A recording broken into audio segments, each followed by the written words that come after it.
All right, back to the cage, Jennifer Oxendine. All right, just a quick reminder, everyone, we do have raffle tickets for sale at the door. They're $2 a ticket, or you can get 3 tickets for $5. We'll be doing drawings randomly throughout the night. So that being said, we're going to go ahead and jump into our next fight.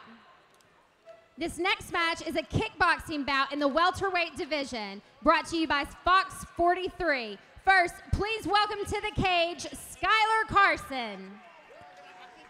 Kickboxing bout in the welterweight division at 147. First out, it's Skyler the Cobra Carson, 3-0.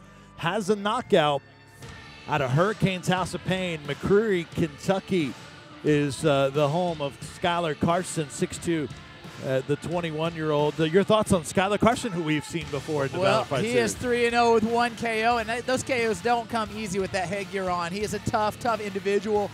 And, he always brings it. And I'm excited to see him here in competition tonight, of course, taking on Dakota Pell out of Gracie Barra, Cleveland, which is typically known, of course, for their jiu-jitsu talent, but stepping outside of there to step into the kickboxing cage, or the kickboxing arena, rather, and, and try themselves at a different element, because here in mixed martial arts, it's a complete game. You got to have it all.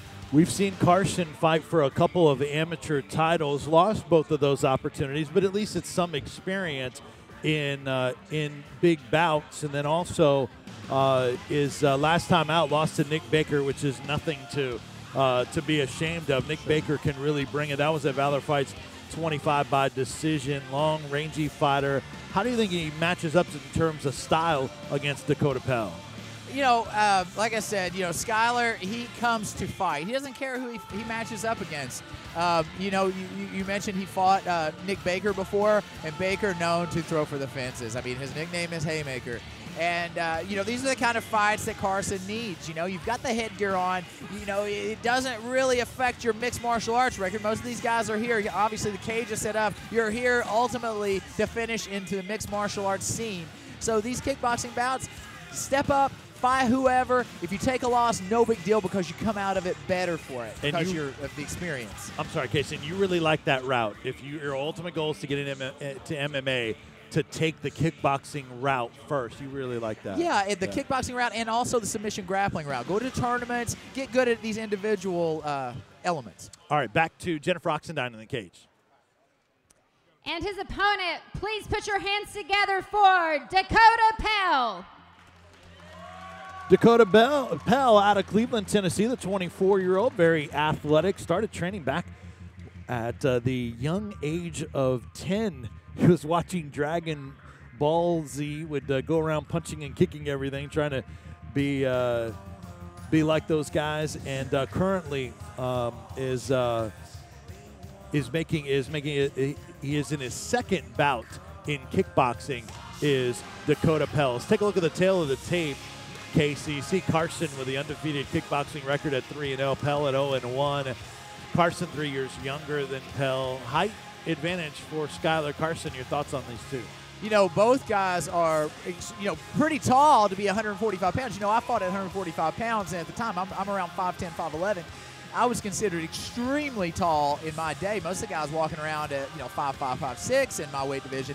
Now you're seeing these super massive 45-pounders, and you see it there, 6'2" and 5'11". I think that they're going to match up very well. I don't think that, of course, a 3-inch height advantage is something, but it's not out of the realms. It's not like he's 5'5", facing a guy that's 6'2".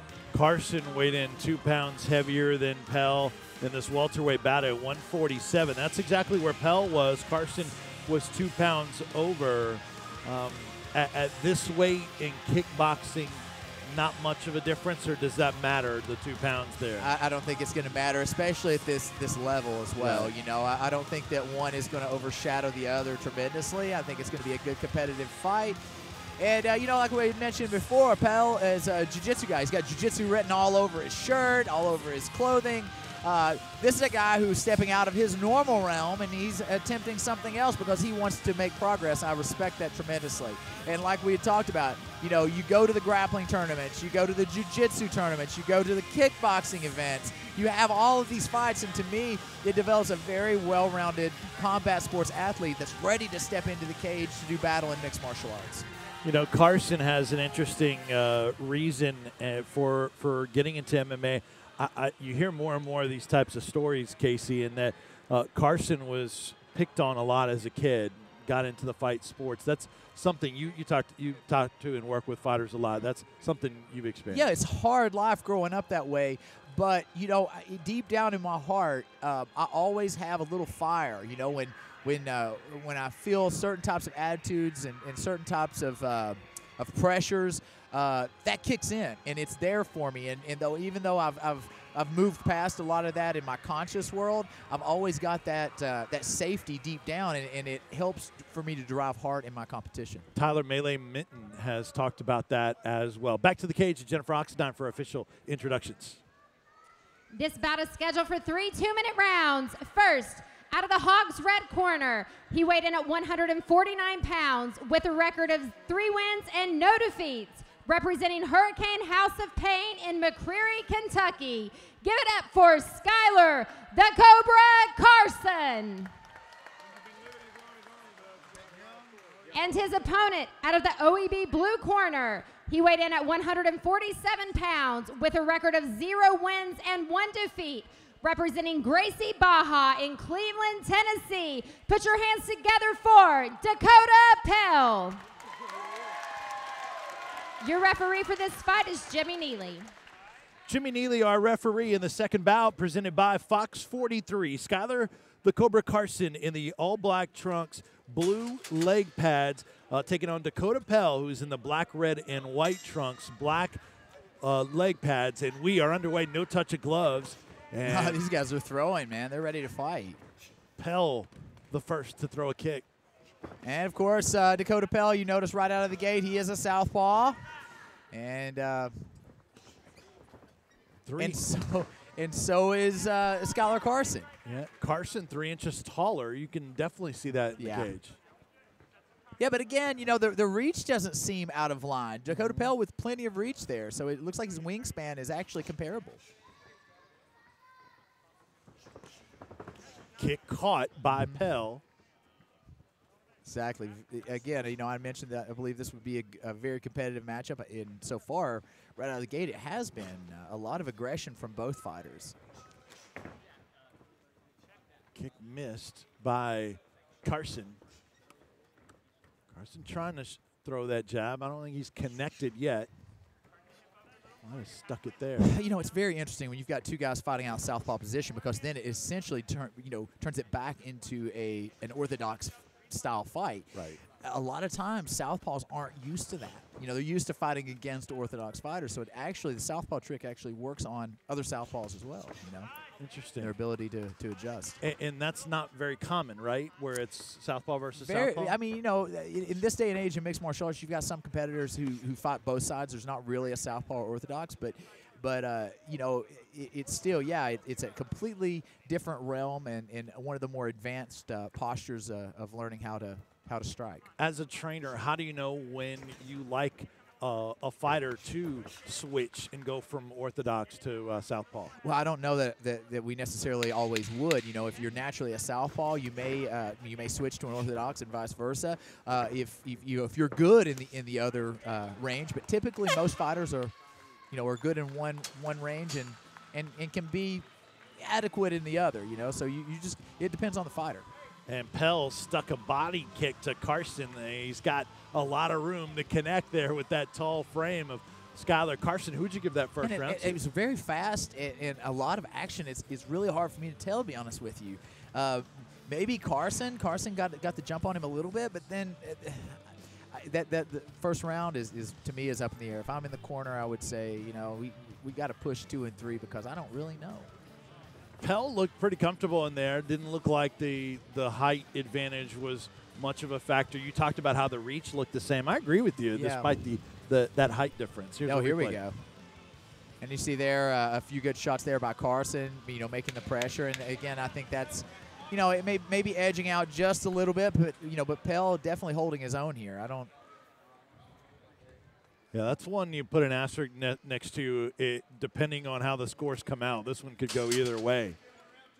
As it's Skyler Carson in the blue pads against Dakota Pell in the black leg pads. Underway in round number 2. Carson really sticking that jab out there. I like that. I think that you know, more fighters need to learn to utilize the jab, especially when they've got reach, such as Skyler Carson. Superman punch, but it was returned with a jab from Carson, who connects with the left. Pell earlier, I think, got a low blow, and he just reset. And I can kind of see it in Pell. He's looking to close the distance, get inside, and really work hard. I can see it in his eyes. He's like a bull, and Skyler Carson is a lot more like the Matador here. Carson will have a forward lean with that frame. Nice kick by Carson, the taller fighter. Oh, nice jab. Very stiff there by Skyler Carson. Pell ate a couple punches coming in. Racing in, yeah, but Carson, again, with great counters there and great angles. 3 2-minute rounds in kickboxing. This is round number 2, just past the halfway mark. Kick partially caught by Pell.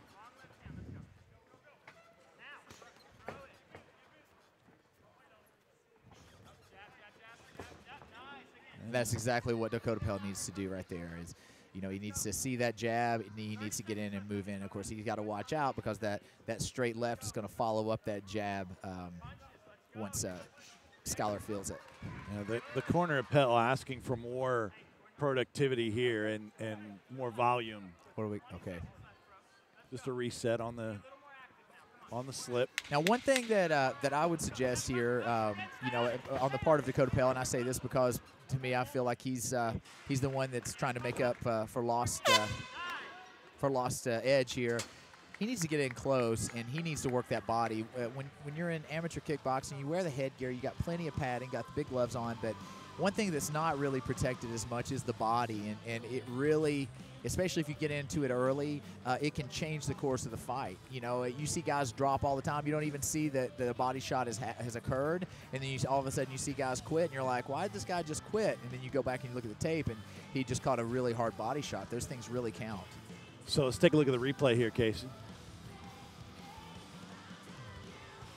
And, you know, caught a kick. Yeah, Carson moving forward. As I mentioned before, I think he definitely took this round as well. I've got him up 2-0.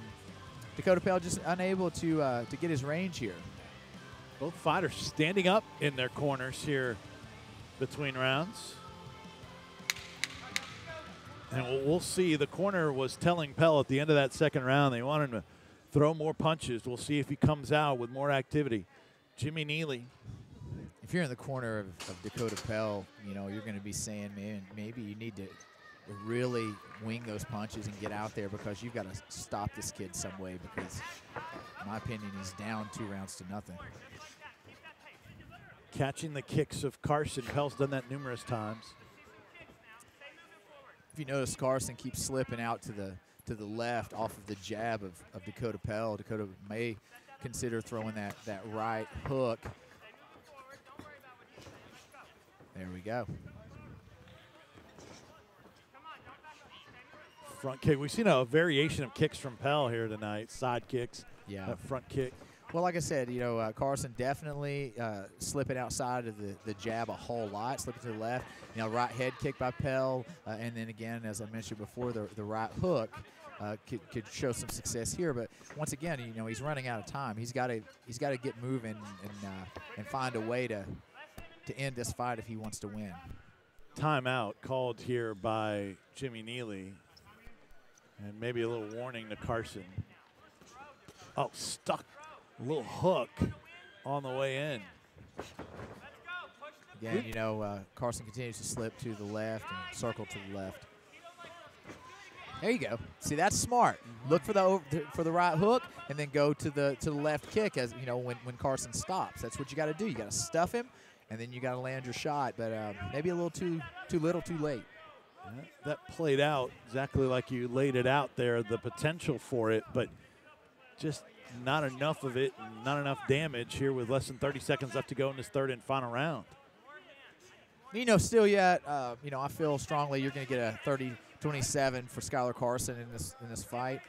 But Dakota Pell, again, even though he most likely will drop to 0-2, doesn't matter. I mean, the progress that he's made off of this fight and the growth, it's going to go a long way for him. Pell wild here in the final seconds as he realized I gotta make a run for it here late. But Carson's body shot may have hurt Pell a little bit. He sort of looked like he smelled blood, but he really started charging more. Those tattoos, Skyler Carson, there on his chest. I don't remember those the last time we saw. Yeah, it's kind of like the old school, like Tongan Samoan style. What do they call it? Tattooey? Like the original tattoo where they actually they use like a hammer and chisel with that stuff. It's nuts. So 30-27, Casey, is what you think. Let's take a look. Take us to this replay. Well, same thing there. Pell making a drive, trying to possibly secure it, but that stiff jab from Carson, I really, that signaled the control of this bout tonight, and possibly the 6'2" height edge that he holds. It looked like Carson did a pretty good job of coming in, sticking, maybe throwing a quick combination, and then sliding back out of reach. Yeah, and as we mentioned before, Dakota Pell, he did start to utilize the hook left kick combination, and it did have some success. I just don't think it was enough. All right, so we're going to go to the judges' scorecards. Our judges here tonight for Valor Fights 28, Thomas Brooks, James Lyles, and Neil Fraworth will be with us throughout the night here at Valor Fights 28 at Camp Jordan Arena in Chattanooga, Tennessee. Make sure you watch Saturday nights at 11 p.m. on Fox 43. Great MMA action here from Valor Fights, and numerous events and a lot of MMA events coming here in the weeks to come. 3 straight weeks of MMA events. All right, back to the cage, our official decision announcement. Here's Jennifer Oxendine. All right, after 3 rounds, we go to your judges' scorecard for decision. Your first judge scored this fight 29-28. Second, 30-27. And third judge, 29-28. All for the red corner. For your winner, Skyler, the Cobra Carson.